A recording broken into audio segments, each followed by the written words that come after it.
মেহেরপুরে নানা ধরনের চাষাবাদের পাশাপাশি মশলা জাতীয় ফসল হলুদের চাষ করে লাভবান হচ্ছেন কৃষক।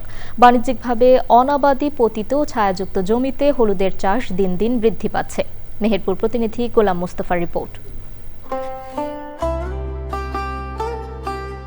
দেশে হলুদের ব্যাপক চাহিদা থাকায় মেহেরপুরে গত কয়েক বছর ধরে চাষিরা বাণিজ্যিকভাবে হলুদের চাষ করছেন।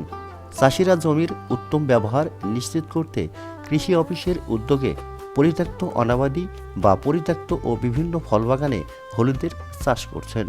তারা জানান, প্রতি বিঘা হলুদ চাষ করতে খরচ হচ্ছে 40,000 টাকা। 40,000 টাকা খরচ, আর বিক্রয় করলে 2 লাখ হবে। প্রত্যেকটা কৃষক যদি এই চাষের প্রতি হয়, আমার মনে হয় ধান চাষের চাইতে এটা একটা লাভজনক ব্যবসা চাষ। গতবার 10 কাঠা ছিল, তুইলি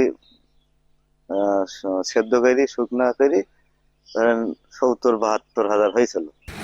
সার কীটনাশকের সংকট ও অতিরিক্ত দামের কারণে উৎপাদন খরচ আরও বেশি হচ্ছে বলে দাবি চাষিদের।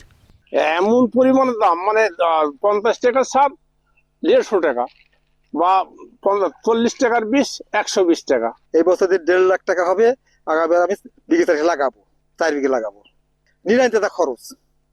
হলুদ লাভজনক মশলা হওয়ায় কৃষি বিভাগ থেকে চাষিদের হলুদ চাষে পরামর্শ দেওয়া হচ্ছে।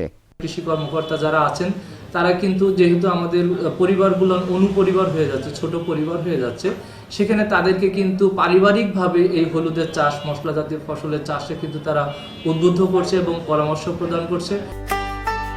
কৃষি বিভাগের তথ্যমতে জেলায় এবছর 360 হেক্টর জমিতে হলুদের চাষ হয়েছে। কাঁচা হলুদ উৎপাদনের লক্ষ্যমাত্রা 7,488 মেট্রিক টন। মেহেরপুর থেকে গোলাম মোস্তফা, চ্যানেল আই।